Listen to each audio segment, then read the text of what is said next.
ప్రభువైన యేసుక్రీస్తు నామంలో మీ అందరికీ కూడా హృదయపూర్వక వందనాలు తెలియజేస్తూ ఈ ఉపవాస ప్రార్థనలో దేవుని యొక్క వాక్యాన్ని మనము కొంతసేపు ధ్యానించుకుందాం. నిన్నటి దినాన మరి వాక్యమును చక్కగా విన్నారని నేను విశ్వసిస్తూ ఉన్నాను. మరి ఆ తరువాత చక్కగా ప్రార్థనలో కూడా మీరు గడిపారని వ్యక్తిగతంగా నేను నమ్ముతూ ఉన్నాను. వాక్యము అయిపోయిన తర్వాత దయచేసి మరి వెళ్ళిపోకూడదు, అయిపోయింది కదా అని ప్రార్థన చేసుకునండి. యూట్యూబ్లో వింటున్నటువంటి మీరందరూ కూడా వాక్యము మెసేజ్ అయిపోయిన వెంటనే మోకరించి దేవుని సన్నిధిలో మీ వ్యక్తిగత అవసరతల కొరకు మరి ఇక్కడ సంఘము అవసరతల కోసం కూడా ప్రార్థన చేయండి. మరి మన యొక్క సంఘములు కూడా కట్టబడాలి. మందిరములు మరి మనకి చాలా చిన్న చిన్న మందిరాలు, వర్షం పడితే తడిచిపోయేటువంటి మందిరాలు, సో మంచి మందిరములు కట్టబడాలి అని మీ వ్యక్తిగత ప్రార్థనలో కూడా జ్ఞాపకం చేసుకోనండి. చక్కని మందిరములు మరి కట్టబడాలి. ఇక్కడ ఒంగోలులోను, చీరాల్లోను, తెల్లవాళ్ళు, మల్లవరపాడులో మరి మందిరాలు కట్టబడాలి. ప్రజెంట్ రేకుల దాంట్లో మరి ఆరాధన మనం చేస్తూ ఉన్నాము. సో దేవుడు మంచి మందిరాలను మనకు అనుగ్రహించినట్లు, ఆత్మల పంటని అనుగ్రహించినట్లు, నమ్మకమైనటువంటి పరిచారకులు ఇంకా సంఘములో లెగిచినట్లు మీ వ్యక్తిగత ప్రార్థనలో కూడా జ్ఞాపకం చేసుకోనండి. మంచిది. రండి దేవుని యొక్క వాక్య భాగంలోనికి వెళ్ళిపోదాం. పరమగీతాల గ్రంథము 1వ అధ్యాయము 2వ వచనమును మనము గత రాత్రి సమయంలో మనము ధ్యానించుకున్నాము. అతడు నన్ను ముద్దు పెట్టుకొనును గాక, నోటి ముద్దులతో అతడు నన్ను ముద్దు పెట్టుకొనును గాక. అతడు నన్ను అనేటువంటి పదమును మనము ధ్యానిస్తూ వచ్చాం. ప్రభువు మనల్ని ఏ విధముగా ప్రేమిస్తూ ఉన్నాడు, ఏ విధముగా మనల్ని తయారు చేయడానికి ఇష్టపడుతూ ఉన్నాడు అనేటువంటి విషయాన్ని మనము ధ్యానించుకున్నాం. ఈరోజు 2వ వచనములోనే ఒక చిన్న మాటని జ్ఞాపకం చేసుకొని ఆ తర్వాత 3వ వచనములోనికి మనం వెళదాము. చూడండి, ఈ 2వ వచనములో మరొక మాట కూడా అక్కడ మనకు కనిపిస్తూ ఉన్నది. ఏమిటి అంటే, నీ ప్రేమ ద్రాక్షారసము కన్నా మధురము అనేటువంటి మాటని మనము చూస్తూ ఉన్నాము. చూడండి, ఇక్కడ ప్రేమ గురించి మాట్లాడుతూ ఉన్నాడు. ప్రేమ గురించి మాట్లాడుతూ ఉన్నది ఈ యొక్క ప్రియురాలు. ఎలాగుందంటే, దేవుని ప్రేమ ద్రాక్షారసము కన్నా కూడా మధురమైనదంట. మన దేవుని ప్రేమ అంత మధురమైనది. నిజంగా ద్రాక్షారసం గురించి మనము చెప్పాలి అంటే, ఈ యొక్క ద్రాక్షారసము మనము చూసుకున్నట్లయితే చాలా మధురముగా, అంటే చాలా తీయగా ఉంటుంది. అలానే ఈ ద్రాక్షారసం తాగిన వాళ్ళు చాలా సంతోషంగా ఉంటారు, మత్తు కలుగు చేస్తూ కొంచెం సంతోషంగా ఉంటారు, బాధను మర్చిపోతారు. ద్రాక్షారసం తాగిన వాళ్ళు బాధను మర్చిపోతారు. ఆ మనసుకి చాలా ఆనందాన్ని ఇస్తూ ఉంటుంది, గాల్లో తేలిపోతూ ఉంటారు. మరి అంతేకాదు, కొన్ని కూల్ దేశాల్లో అయితే ఈ గ్రేప్స్ని, ఈ ద్రాక్షారసాన్ని బాడీ హీట్ అవటం కోసము, వేడిని పంచటం కొరకు కొంచెంగా వారు అది తీసుకుంటారు దాన్ని. సో అది వేడి బాగా బాడీలో ఉన్నటువంటి వేడిని తగ్గించి ఆ ఉష్ణోగ్రతకి తగినట్లుగా బాడీ పెంచుతూ ఉంటుంది. అలానే చల్లదనము కూడా కలుగజేస్తూ ఉంటుంది. మరి ఇంత చక్కగా మరి ఈ ద్రాక్షారసము శరీర సంబంధముగా ఈ ద్రాక్షారసాన్ని వాడతారు. అయితే మరి అక్షరార్థముగా ఈ ద్రాక్షారసము చూస్తే దీనివల్ల చాలా ప్రమాదం ఉన్నదని గుర్తుపెట్టుకోవాలి. ఇన్ని సుఖాలను అందిస్తుంది కదా అని ద్రాక్షారసం తాగొచ్చు అన్నారు కదా అని తాగకూడదు. ఇందులో నేను మీకు మొదటి దినములోనే చెప్పాను, దేవుని వాక్యమును అక్షరార్థముగా అర్థము చేసుకోనకూడదు. అక్షరము మనిషిని ఏం చేస్తుంది? చంపేస్తుంది. కానీ దేవుని ఆత్మ ఏం చేస్తుందంట? జీవాన్ని ఇస్తుంది. ఆధ్యాత్మికంగా మనము వాక్యాన్ని అర్థము చేసుకోవాలని దేవుని వాక్యము సెలవిస్తూ ఉన్నది. ద్రాక్షారసము కన్నా, అంటే దానికన్నా కూడా మధురమైనది అని మన దేవుని ప్రేమ అని దేవుని వాక్యం మనకు సెలవిస్తూ ఉన్నది. నిజమే, చాలామంది తాగుబోతు వాళ్ళు మనం చాలామంది చూస్తూ ఉంటాం. ఈ రోజుల్లో అయితే లేడీస్ జెంట్స్ అని తేడా కూడా లేదు. అందరూ కూడా ఏకరీతిగా దాంట్లో ఏమైపోతున్నారు? మునిగి తేలుతూ ఉన్నారు. అదొక పార్టీ, ఒక కల్చరు అని, అందులో తప్పే ఉంది అనేటువంటి స్టేజ్లోనికి వెళ్ళిపోతూ ఉన్నారు. ప్రియదేవుని బిడ్డలారా, దానిలో సుఖము లేదు, కానీ దానికంటే కూడా సంతోషాన్ని, దానికంటే కూడా మన బాధలను మరిపింపచేసేది ఎవరు అంటే దేవుని ప్రేమ. అంతగా ఆయన మనల్ని ప్రేమిస్తున్నాడు. హల్లెలూయా. కొత్త నిబంధనలో అయితే ద్రాక్షారసము దేనికి సాదృశ్యం అనేది మనకి సెలవిస్తూ ఉంటుంది. కొరింథీయులకు రాసిన మొదటి పత్రికలో మనం చూస్తాం. 11వ అధ్యాయములో మనం చూసుకున్నట్లయితే ఆ యొక్క ద్రాక్షారసము క్రొత్త నిబంధనలో యేసుక్రీస్తు ప్రభువారి యొక్క రక్తముతో పోల్చబడటాన్ని మనము చూస్తూ ఉన్నాము. అంటే క్రీస్తు యొక్క రక్తము చూడండి, ఆ ద్రాక్షారసము ఎలాగైతే ఒక వ్యక్తికి ఆనందాన్ని, సంతోషాన్ని, బాధను మరిపింపచేసి మరి ఎంతో మధురముగా వారిలో చల్లదనాన్ని, వేడిదనాన్ని ఎలా ఇస్తుందో, క్రీస్తు రక్తము అంతకంటే గొప్ప జయాన్ని మన జీవితంలో ఇస్తుంది. ఆ రక్తమును కార్చినటువంటి వాడు యేసుక్రీస్తు ప్రభువారు. ఎందుకు కార్చినారు అంటే ఆయన మన ఎడల అంత ప్రేమ కలిగి ఉన్నాడు. హల్లెలూయా. అంతగా ఆయన మనల్ని ప్రేమిస్తూ ఉన్నాడు. ఈరోజు చాలామంది అందులో సుఖముందనుకుంటూ ఉంటారు లోక సంబంధముగా, కానీ ద్రాక్షారసము త్రాగువారితో ఏం చేయకూడదని చెప్తుంది వాక్యం?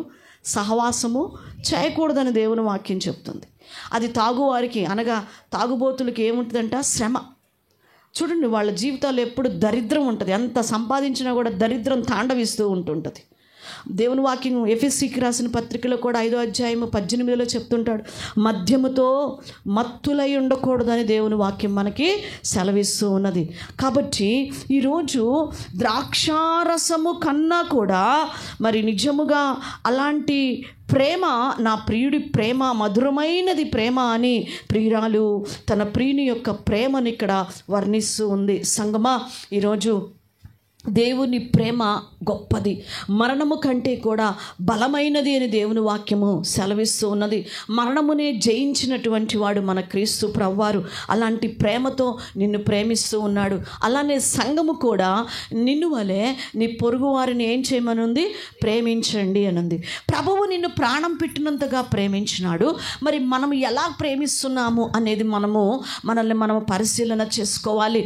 ఈ ఉపవాస ప్రార్థనలు దేవుడు మనకి అనుగ్రహించాడు. మనల్ని ప్రేమించి ఈ ప్రార్థనలో నువ్వు గొప్ప కార్యాలు చూడాలని, ఈ ప్రార్థన ద్వారా నువ్వు ఆశీర్వదించబడాలని, ఈ ప్రార్థన ద్వారా నువ్వు జయ జీవితంలోనికి నడిపించబడాలని దేవుడు నీ మీద ప్రేమ చూపినట్లుగా నీవు కూడా ఈ ప్రార్థన ద్వారా అనేకులు మార్పు చెందాలి, నా దేశము రక్షించబడాలి, నా ప్రపంచము రక్షించబడాలి, నశించిపోతున్న ఆత్మలు, ఈ మత్తు పానీయముతో బానిసలైపోయినటువంటి ఆత్మలు రక్షింపబడాలి అనే ప్రేమతో, సహోదర ప్రేమతో వారి కొరకు మనం ఏం చేయాలంట?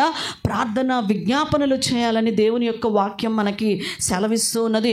మరి ప్రభు వారు చెప్తారు కదా, యోహాను రాసిన మొదటి పత్రికలో చెప్తారు 3వ అధ్యాయం 14వ వచనములో, ప్రేమ లేనివాడు నా వాడు కాదు అంటూ ఉన్నాడు. మరి దేవుడు, తండ్రైన దేవుడు నిన్ను అంతగా ప్రేమిస్తే నువ్వు ఎలా ప్రేమిస్తున్నావు? ఎంతవరకు ప్రేమిస్తున్నావు దేవుణ్ణి? ఒకసారి పరిశీలన చేసుకో ఈరోజు. అందుకే ప్రియురాలు అంటున్నది, ఆమెకి ఆ రాజు ప్రేమను చూపించాలని తీసుకొచ్చారు, ఆ రాజుతో గడపాలని, ఆ రాజుకి అటాక్ అవ్వాలని చెప్పేసి అటాచ్ అవ్వాలని ఎన్నో ప్రయత్నాలు చేస్తున్నారు. కానీ ఈమె ఎత్తటంతో ఏమి చెప్తూ ఉన్నది? నా ప్రియుడు నన్ను ఏం చేస్తున్నాడు? ముద్దు పెట్టుకొనిచున్నాడు.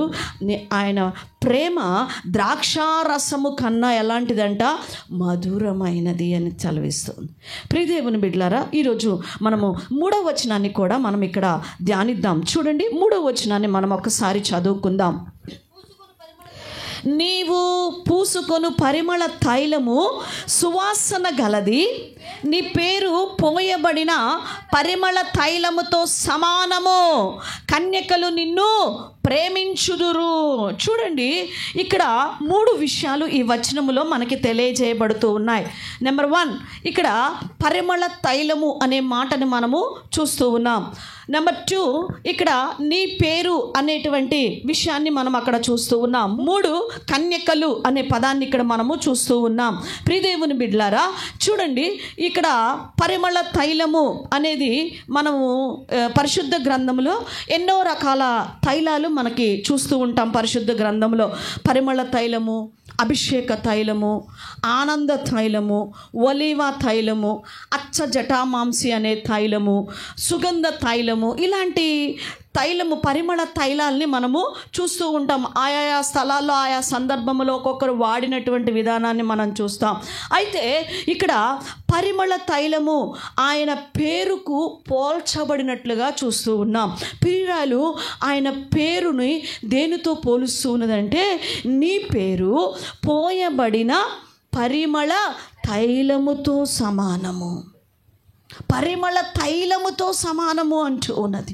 ఈ పరిమళ తైలము పరిశుద్ధ గ్రంథములో మనము కొన్ని సిచ్యువేషన్లో చూస్తే, మార్కు సువార్తలో మరి 14వ అధ్యాయము 3వ వచనములోను మరి మనకు అక్కడ ఒక స్త్రీ కనిపిస్తూ ఉంటుంది. మత్తయి సువార్త 26వ అధ్యాయము 6-7 వచనాల్లో చూస్తాం. ఒక స్త్రీ మరి యేసు ప్రభువారి దగ్గరికి వచ్చి అత్తర బుడ్డి పగలగొట్టి ఆయన తల మీద పోయటాన్ని మనం చూస్తూ ఉంటాం. ఆయన తల మీద పోసేస్తుంది, ఆయన తల మీద పోస్తూ ఉన్నది. అలానే యోహాను సువార్తలోను 13వ అధ్యాయము 3వ వచనములో, లూకా సువార్త 7వ అధ్యాయం 38వ వచనంలో మరొక స్త్రీ ఆ యొక్క అత్తరుతో ఆయన పాదాల మీద పోసి మరి తుడిచినట్లుగా, కడిగినట్లుగా అత్తరుతో ఆయన పాదాలు కడిగటాన్ని మనం చూస్తూ ఉన్నాం. ప్రియ దేవుని బిడ్డలారా, ఈ పరిమళ తైలము మరి యేసుక్రీస్తు ప్రభువారికి సాదృశ్యముగా ఉన్నట్లుగా మనం చూస్తూ ఉన్నాం. అలానే మరి ఈ తైలము వలె మనము కూడా క్రీస్తు కొరకు ఈ తైలము వలె ఉండాలి అని దేవుడు కోరుకుంటూ ఉన్నాడు. తైలము గురించి నేను మీకు చెప్తూ ఉన్నాను. ఈ తైలము మంచి వాసన వస్తుంది, అవునా? ఫస్ట్ ఈ పరిమళ తైలం ఏమొస్తుంది? మంచి స్మెల్, సువాసన. ప్రభువారు అంటారు కదా, ఆమె తల మీద పోసినప్పుడు ఎక్కడైతే దీని గురించి మాట్లాడుకుంటారో అక్కడంతా కూడా నీ గురించి వస్తుంది, ఇది వ్యాపించిద్ది అంటాడు. అవును, సమరయ స్త్రీ చేసినటువంటి పని సువాసన వలె ఆ సమరయ ప్రాంతమంతా వ్యాపించేసింది. హల్లెలూయా. ఈరోజు నువ్వు మంచి సువాసన అనగా ఒక మంచి సాక్ష్యముతో నువ్వు జీవించాలని దేవుడు కోరుకుంటూ ఉన్నాడు. మంచి సాక్ష్యము. ఈ యొక్క జీవించిన ఈ దినాలలో, గడిచినటువంటి ఈ సంవత్సరపు దినాలలో ఎక్కడ నీ సాక్ష్యము దెబ్బతినిందో సరిచేసుకోవడానికి దేవుడు ఈ ప్రార్థన నీకు ఇచ్చాడు. నువ్వు మంచి తైలము వలె మంచి సువాసనగా ఉండాలంట. మంచి వాసన రావాలి నీ దగ్గర నుంచి, దుర్వాసన రాకూడదు. దుర్వాసన వస్తే నీ పక్కన నిలబడడానికి కూడా మనుషులు ఇష్టపడతామా? చెమట, రే నీ దగ్గర చెమట గబ్బు కొడుతుందిరా, పక్కపో అంటావు. వాసన వస్తుంది, పక్కపో అంటాం. ఎందుకంటే బ్యాడ్ స్మెల్ వస్తున్న దగ్గర మనం ఏం చెయ్యం, ఉండడానికి ఇష్టపడం. అంటే మంచి వాసన అనగా మంచి సాక్ష్యము నీ జీవితంలో నుంచి రావాలి. రెండవదిగా ఈ తైలము మనం చూస్తే అది వ్యాపించిద్దంట. ఏమవుతుంది? వ్యాపించేసిద్ది. అక్కడతో ఆగిపోదు, ఆ వాసన అక్కడతో ఆగిపోదు, వ్యాపించేసిద్ది. చూడండి, మేము గబుక్కున అందరము ఎక్కడికైనా మీటింగ్కి అట్లా వెళ్తూ ఉన్నప్పుడు ఆ వెహికల్ లోపల, ఆటో లోపలికి ఎక్కగానే ఈ యొక్క స్మెల్ పడనటువంటి వాళ్ళు, స్ప్రే స్మెల్ పడిన వాళ్ళు వెంటనే ఎవరు స్ప్రే కొట్టుకొచ్చారు అంటారు. అంటే ఆ వాసన ఎక్కడో ఇంట్లో కొట్టుకున్నటువంటి ఆ స్మెల్, ఆ యొక్క స్ప్రే, ఆ తైలపు స్మెల్ ఎక్కడికి వ్యాపించింది? ఆటోలో కూర్చోగానే వచ్చేస్తుంది. మనం ఎక్కడికి వెళ్ళినా వచ్చేస్తాం. అంటే కొంతమందికి ఆ స్మెల్ కూడా పడదలేండి. వెంటనే వాళ్ళు అబ్బో తలనొప్పి వస్తుంది అంటారు చాలామంది. ప్రియదేవుని బిడ్డలారా, అంటే నువ్వు వ్యాపించాలి. యోసేపు విషయంలో యాకోబు యోసేపును ఆశీర్వదించాడు. ఏమని ఆశీర్వదించాడు? ఫలించడి కొమ్మ, నీటి ఊటన నాటబడిన కొమ్మ, అతని కొమ్మలు రెమ్మలు ఏమవును? వ్యాపించును.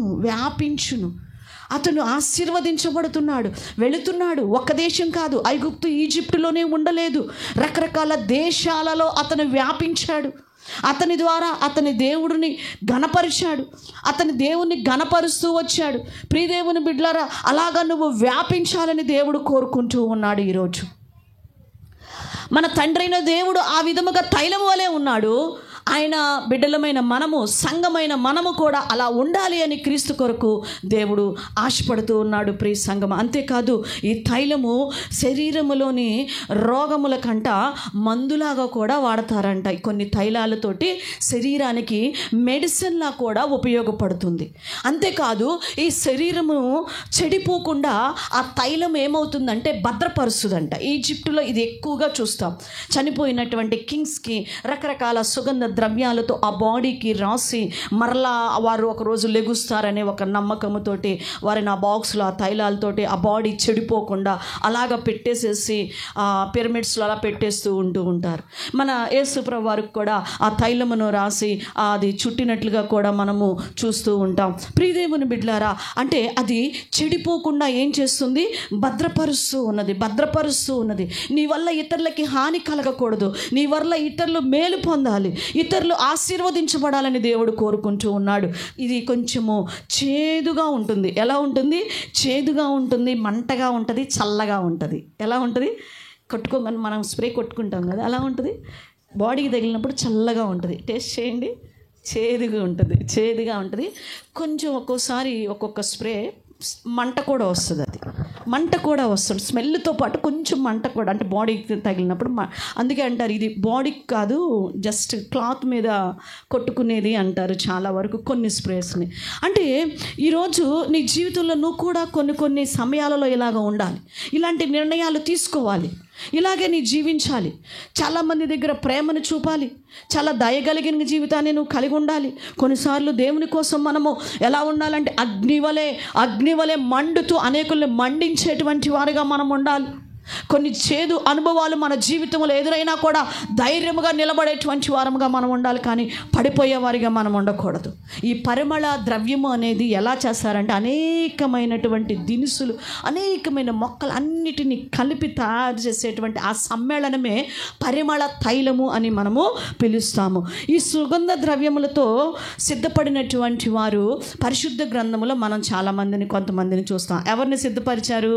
మనకు తెలిసిన వ్యక్తి వెంటనే ఎస్తేర్. వెంటనే గుర్తొస్తుంది ఆమెని దాదాపు కొన్ని దినాలు రాజు సముఖమునకు వెళ్ళటానికి ముందుగా ఈమెని దేనితో సిద్ధపరిచారంటే సుగంధ ద్రవ్యములతో సిద్ధపరిచినట్లుగా మనం చూస్తున్నాం. అవును ప్రియ సంగమా, వరుడైనటువంటి క్రీస్తు రాబోవచ్చు ఉండగా ప్రియ సంగమా, పెండ్లి కుమార్తెవైన నీవు ఆయనను ఎదుర్కొనుటకు ఈ పరిమళ ద్రవ్యముతో నిన్ను నీవు సిద్ధపరచుకోవాలి. ఈ లక్షణాలతో నీ భక్తిని, నీ జీవితాన్ని కాపాడుకోవాలని దేవుడు ఈరోజు మనల్ని హెచ్చరిస్తూ ఉన్నాడు. యోసేపు చనిపోయినప్పుడు కూడా యాకోబు గారు చనిపోయినప్పుడు యోసేపు తన తండ్రి శవమును సుగంధ ద్రవ్యాలతోటి సిద్ధపరిచినట్లుగా మనం ఆదికాండము 50వ అధ్యాయము 2వ వచనంలో మనము చూస్తూ ఉంటాం. అనగా ఎప్పుడైతే ఈ లక్షణములు మనము కలిగి ఉంటామో, శారీరకంగా మనము చనిపోయినా కూడా మరలా ఆ సుగంధ ద్రవ్యములు మన ఆత్మ పాడవకుండా ప్రభువుతో పాటు మరలా మనం ఏం చెబుతామంట? తిరిగి లేపబడుతున్నామని గుర్తుపెట్టుకోనండి. ప్రియదేవుని బిడ్డలారా, ఆయన నామము పరిమళ తైలము వంటిది అని మనము చూస్తూ ఉన్నాం. ఆయన పరిమళ తైలము వంటివాడు. ఇక్కడ ఆయన పేరు అని మనం చూస్తూ ఉన్నాం. పేరు తైలము అనగా అభిషేకమునకు గుర్తు. దేనికి గుర్తు? దైవజనులైనటువంటి వారు, ప్రవక్తలైనటువంటి వారు తైలము దేనికి ఎక్కువగా వాడేవారంటే అభిషేకించటానికి, ఒక వ్యక్తిని అభిషేకించటానికి తైలమును పోసేవారు. ఆయన పేరు అని మనము చూస్తున్నాం. అభిషేకమునకు గుర్తుగా ఆయన పేరులోనే ఏమున్నది?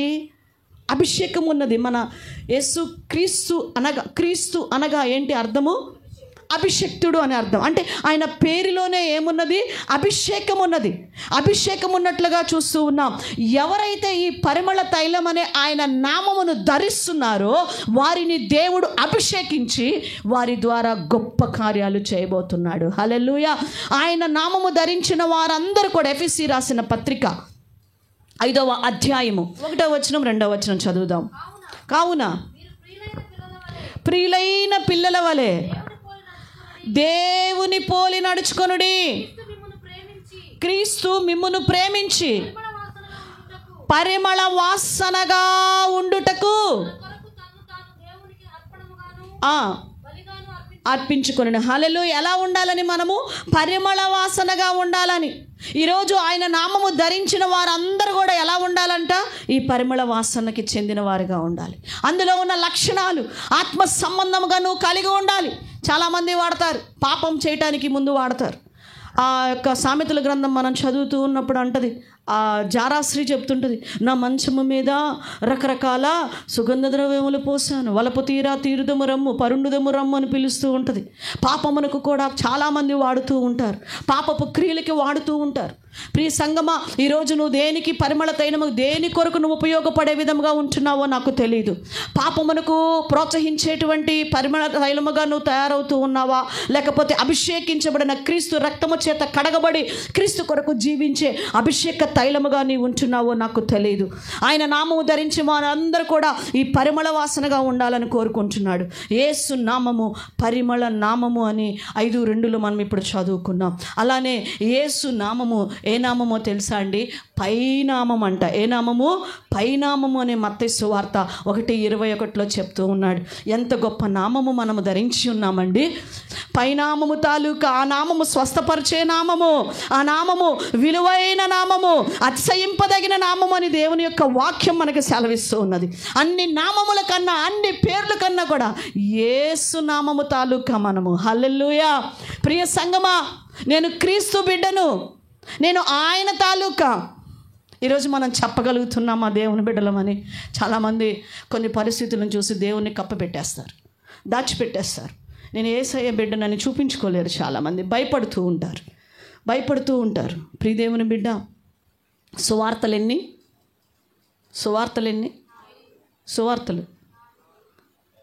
సరిగ్గా చెప్పండి. సువార్తలు ఎన్ని? కరెక్టేనా? డౌట్ పడుతున్నారు. ఎన్ని? 4. మత్తయి, మార్కు, లూకా, యోహాను, నువ్వు 5 సువార్తలు. అవును, ఈ 4 సువార్తలు దేవుణ్ణి ఎరిగిన వారు చదువుతూ ఉంటారు. కానీ దేవుణ్ణి ఎరిగిన వారు, ఎరగిన వారు చదివేటువంటిది ఏంటంటే నువ్వు అనే సువార్తని నిన్నే చదువుతూ ఉంటారు, నిన్ను చదువుతూ ఉంటారు. నువ్వు ఒక సువార్తవే. యేసు ప్రభుని ఎరిగిన తర్వాత నీ నడక, నీ మాట, నీ చూపు, నీ బ్రతుకు అంతా కూడా ఒక సువార్తని దేవుడు హెచ్చరిస్తూ ఉన్నాడు. యేసు నామమును ధరించిన నీవు ఒక సువార్తగా నువ్వు ఉండాలని చెప్తున్నాడు. కాలేజీకి వెళ్తున్నావా?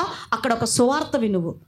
నువ్వు ఒక సువార్తవి. సంధ్య అనే సువార్త, పాల్సన్ అనే సువార్త, పండు అనే సువార్త.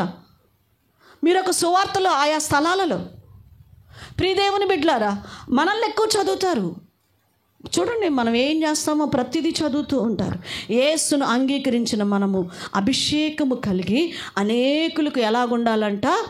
ఆశీర్వాదకరముగా సువార్తను అందించేవారిగా మనం ఉండాలి.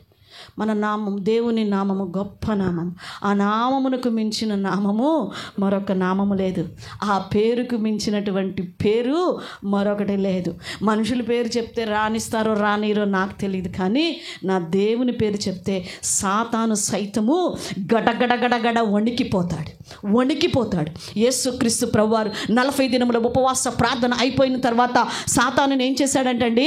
గద్దించేశాడు. అపవాదిని గద్దించాడు. వెళ్ళిపోమని ఆజ్ఞాపించగానే పారిపోయింది. ఈరోజు ఈ ప్రార్థనలో నీ జీవితంలో, నీ కుటుంబంలో ఏలుబడి చేస్తున్న చీకటిని బంధించి తరిమేసేటువంటి రైట్స్ ప్రభువు నీకు ఇస్తున్నాడు, ఆ అధికారాన్ని. హల్లెలూయా. ఈరోజు నువ్వు గద్దిస్తా వెళ్ళిపోతే నీ కుటుంబంలో ఏ విషయంలో ఎలాగ దాడి చేస్తూ ఉన్నదో ఆ నామమును ఉచ్చరిస్తూ నువ్వు గద్దించినప్పుడు అవి పారిపోతాయని దేవుడు ఆజ్ఞాపిస్తున్నాడు. ఏ వ్యాధి నీ కుటుంబం మీద పనిచేస్తుందో, నీ బిడ్డల మీద ఏ పాపపు క్రియలు పనిచేస్తూ ఉన్నాయో దాన్ని యేసు నామములో నువ్వు గద్దించినప్పుడు అవి పారిపోతాయని సెలవిస్తున్నాడు. అలాంటి గొప్ప నామము మన యేసు నామము. హల్లెలూయా. పరిమళ తైలము, అభిషేకము. చూడండి, ఆయన పేరు చూడండి, అభిషిక్తుడుగా మనం చూస్తున్నాం. అలానే 3వది మనం చూస్తున్నాం. అక్కడ ఏంటి ఆ పదము? కన్యకులు. ఏంటంట? కన్యకులు అనే పదాన్ని మనం చూస్తున్నాం. కన్యకులు నిన్ను ప్రేమింతురు. అవును, ప్రేమ అనే మాట పరమగీతాల్లో దాదాపు 15 సార్లు మనం చూస్తాం. ప్రేమ అనేటువంటి పదాన్ని దాదాపు 15 సార్లు మనం చూస్తాం. కన్యక యొక్క లక్షణాలు మనకి తెలుసు. కన్యక అని ఎవరిని పిలుస్తాము? పెండ్లి కాని దాన్ని,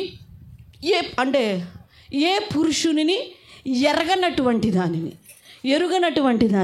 అవునండి, ఏ పురుషుణ్ణి ఎరగనటువంటి దానిని, నిర్దోషమైనటువంటి దాన్ని, కళంకము లేనటువంటి దాన్ని, ముడత లేనటువంటి దాన్ని, మచ్చ లేనటువంటి దాన్ని, లేతదాన్ని యవనస్తులను ఏమని పిలుస్తామంటే కన్యకలు అని మనం పిలుస్తాం. కన్యక కన్యకలు అనగా సంగమునకు గుర్తుగా ఉన్నది. వరుడైనటువంటి యేసుక్రీస్తు ప్రభువారు మేఘారూఢుడై ఆయన పోయబడిన పరిమళ తైలం అనే నామమును ధరించి అభిషేకించబడినటువంటి ప్రభువారు కన్యక అయిన సంగమును తీసుకువెళ్ళటానికి రాబోతూ ఉన్నాడు. ప్రియ సంగమా, నీవు కన్యకగా ఉన్నావా, పాపములో పడి ఉన్నావో పరిశీలన చేసుకోవాల్సినటువంటి సమయం ఈ సమయము. హల్లెలూయా. ఈరోజు కన్యకలు అనగా సంగమునకు గుర్తుగా మనం చూస్తాం. సంఘములో 2 రకాల కన్యలను మనం చూస్తాం. 2 కన్యలు మనకి కనపడతారు పరిశుద్ధ గ్రంథంలో కూడా. ఎవరా కన్యలు? బుద్ధి లేని కన్యలు, బుద్ధి గల కన్యల్ని, 2 కన్యల్ని మనం చూస్తూ ఉంటాం.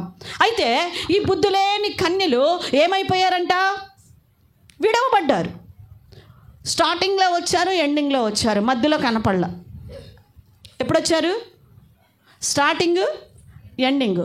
ఉపవాస ప్రార్థనలో స్టార్టింగ్లో చాలామంది కనపడతారు, లాస్ట్ ఎండింగ్లో కనపడతారు, మధ్యలో కనపడరు, మాయమైపోతుంటారు. అలా ఉండకు ప్రియ సంగమా. నిష్ట కలిగి ఈ వాక్యం వింటున్న సహోదరి సహోదరుడా, ఎవ్రీడే ఒక నిబంధన చేసుకొని దేవునితో గడుపు. బుద్ధి లేని కన్యకలు ఏమైపోయారు? విడిచిపెట్టబడ్డారు. ఇక్కడ కన్యకులు అన్న పదం మనం చూస్తున్నాం. పరిమళ తైలం అనే నామమును ధరించినటువంటి పెండ్లి కుమారుడు కన్యకులైనటువంటి సంగమును, కన్య అయినటువంటి సంగములను ఎత్తుకొని తీసుకెళ్ళబోతున్నాడు. హల్లెలూయా. ఆయన ఎత్తుకొని తీసుకువెళ్ళే సమయంలో బుద్ధిగల కన్యకలా నీవు ఉంటున్నావా, బుద్ధి లేని కన్యకలా నీవు ఉంటున్నావా? బుద్ధిగల కన్యకవైతే నువ్వు కూడా ఎలాగుంటావంటే అదే ఎఫెసీయులకు రాసిన పత్రికలో 5వ అధ్యాయములో చెప్పబడుతుంది నువ్వు ఎలాగ ఉండాలో. అక్కడ చూడండి, 5వ అధ్యాయము 26, 27 వచనములు. ఆయన సంఘమును ప్రేమించినాడు. సంఘము ఎలా ఉండాలంట? కన్య అయినటువంటి సంఘము అది కళంకమైనను ముడత అయినను అట్టిది మరి ఏదైనను లేక పరిశుద్ధమైనది గాను నిర్దోషమైనది గాను మహిమగల సంఘము గాను ఆయన తన ఎదుట దానిని నిలవబెట్టుకొనవలెనని వాక్యముతో ఉదక స్నానము చేత దానిని పవిత్రపరిచి పరిశుద్ధపరచుటకై దాని కొరకు తన్ను తాను అప్పగించుకున్నాడు.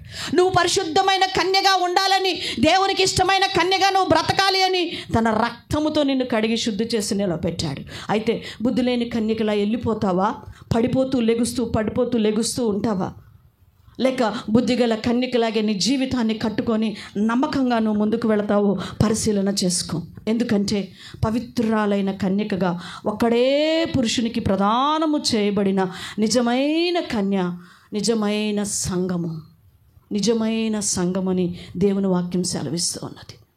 ఎవరండి ప్రదానము చేయబడింది? ఎవరండి ఆ కన్య అంటే సంఘమే. ప్రియ సంఘమా, మరి నువ్వు బుద్ధిగల కన్యలా ఉన్నావా, బుద్ధి లేని కన్యలా ఉన్నావా?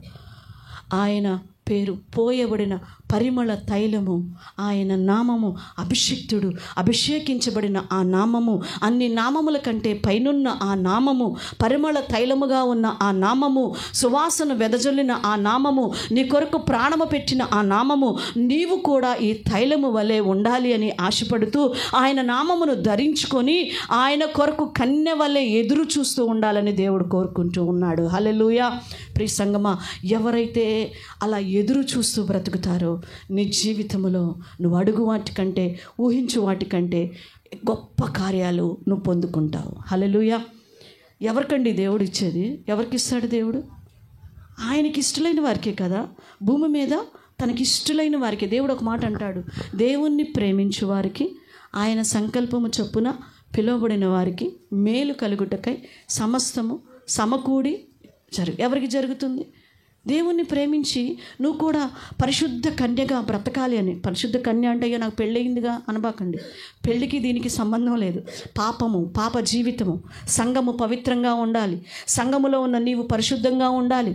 పెండ్లాడిన నీవు పరిశుద్ధురాలుగా దేవుని కొరకు బ్రతకాలి. మిగతా విషయాల్లో దేవుని కొరకు నమ్మకంగా జీవించాలి. చాలా దేవుని సన్నిధిలో యథార్థంగా నువ్వు బ్రతకాలని దేవుడు కోరుకుంటూ ఉన్నాడు. ప్రియ దేవుని బిడ్డ, ఈరోజు నువ్వు దేవుని ఎదుర్కొనుటకు సిద్ధపాటు కలిగిన కన్యలాను ఉన్నావా? ఒక కన్య పెండ్లి కుమారుడు కొరకు 1000 కళ్ళతో ఎదురు చూస్తున్నట్టు, రకరకాల కళలతో ఎదురు చూస్తున్నట్లు, నా పెండ్లి కుమారుడు ఇదిగో గుర్రం మీద వస్తున్నాడు, నా పెండ్లి కుమారుడు. అదివరకు చిన్న చిన్న కథలు చెప్తూ ఉండేవాళ్ళు, అమ్మమ్మ వాళ్ళు నానమ్మ వాళ్ళు కథలు చెప్పేవాళ్ళు. రాకుమారులు ఇలా వస్తాడు, రాకుమారులు అలా వస్తాడు, ఆ రాకుమారుని పెళ్లి చేసుకుంటాడు, లేకపోతే ఆ పని చేసే ఆమెను పెళ్లి చేసుకుంటాడు, ఆ మంచి ఆమెను పెళ్లి చేసుకునేవాడు, ఆ చెడ్డ ఆమెను శిక్షించేవాడని ఏదో పిట్ట కథలు చెప్పేవాళ్ళు. కానీ ఇది నిజమా? ఇది నిజము. యేసుక్రీస్తు ప్రభువారు మేఘారూఢుడై పెండ్లి కుమారుడుగా ప్రభువారు రాబోతూ ఉన్నారు. పరిమళ తైలముగా ఈ లోకములో నీ కొరకు నా కొరకు బ్రతికి ఆయన రక్తము చేత మనల్ని కడిగి సంఘముగా ఏర్పరచబడినటువంటి మనము కన్యలుగా ఆయన కొరకు ఎదురు చూడాలని ఆయన చూస్తూ ఉన్నాడు. ప్రియ సంగమా, మరి ఎత్తబడే గుంపులో నీవు ఉన్నావో లేదో నాకు తెలియదు. కన్యకలు అనగా సంఘములు అని మనం చూస్తూ ఉన్నాం. ఈరోజు మన 3 విషయాల్ని మనము ధ్యానించుకున్నాం. ఒకటి ఏంటండి? అది పరిమళ తైలము. 2 నీ పేరు. 3 కన్యకులు అనేటువంటి విషయాన్ని మనం ఈరోజు నేర్చుకున్నాం. చూడండి, ఒక్క వచనం అదే మనం ఏం చదువుకుంటామంటే, ప్రియురాలు ఆయన పొగుడుతుంది, మనకి ఆయన ఆ ప్రియుడు మంచి తైలము పూసుకున్నాడంట, మంచి పేరుందంట అని ఇలా చదువుకుంటాం. అక్షరంగా అయితే ఇలా అర్థం చేసుకుంటూ ఉంటాం. చూడండి, అది సంఘమునకు ఎంత ఆశీర్వాదకరంగా దేవుడు మాట్లాడుతూ ఉన్నాడో ఈరోజు మనల్ని మనం గ్రహించుకోవాలి. ఈ 40 దినాల్లో నువ్వు గొప్ప కార్యాలు చూడాలి అంటే సంఘమా, నీ జీవితంలో పరిమళ తైలముగా నీవు ఉన్నావో లేదో పరిశీలన చేసుకో. 2 ఆయన నామమును నువ్వు ధరించావో లేదో పరిశీలన చేసుకో. 3 నిజంగా పరిశుద్ధ కన్యగా దేవుణ్ణి ఎదుర్కోవడానికి సిద్ధపాటు కలిగిన బిడ్డలుగా మనం ఉన్నామో లేదో పరిశీలన చేసుకోవాలని దేవుడు మనల్ని హెచ్చరిస్తూ ఉన్నాడు. మోకరించండి, ప్రార్థన చేసుకుందాం. ప్రభు సన్నిధిలో ప్రార్థన చేసుకుందాం. పరిశుద్ధుడా, ప్రేమ కలిగిన మా తండ్రి, మీకు వందనములు స్తోత్రాలు చెల్లిస్తూ ఉన్నాము నాయన. ఇదిగో నా ప్రియుడు నాయన, ఇదిగో నీవు పూసుకొని పరిమళ తైలము సువాసన గలది అని నాయన, నీ పేరు పోయబడిన పరిమళ తైలముతో సమానము, కన్యకులు నిన్ను ప్రేమించుదురు అని నాయన తండ్రి అయ్యా ఇక్కడ మాట్లాడుతూ ఉన్నారు. అవును ప్రభా, అయ్యా ఒక పరిమళ తైలం వలె మా కోసం నీ జీవితాన్ని అర్పించి క్రీస్తు సంఘమైన మేము ఆ పరిమళ తైలం వలె ఉండాలని మీరు కోరుకుంటూ ఉన్నారు నాయన. నీ నామమును మేము ధరించి నమ్మకముగా మేము జీవించాలని, కన్యల వలె నాయన పాపము లేని వారిగా బుద్ధిగల కన్యకుల వలె నేను ఎదుర్కొనేటువంటి స్థితిలో మేము ఉండాలి అని నాయన మీరు మాకు సెలవిస్తూ ఉన్నారు. మా నాయన ఇదిగో నీ ఆత్మతో మమ్మల్ని నింపండి. బుద్ధిగల కన్యకుల వలె ఈ లోకములో మేము బ్రతుకుతూ నిన్ను సంతోషపెట్టే వారముగా, నీ యొక్క వాక్యమనే నీ సువార్తను సువాసనను వెదజల్లే వారిగా జీవించే కృపను బిడ్డలకు అనుగ్రహించి బలపరచమని, అభిషేకించమని యేసు నామములో ప్రార్థిస్తున్నాము తండ్రి. ఆమేన్.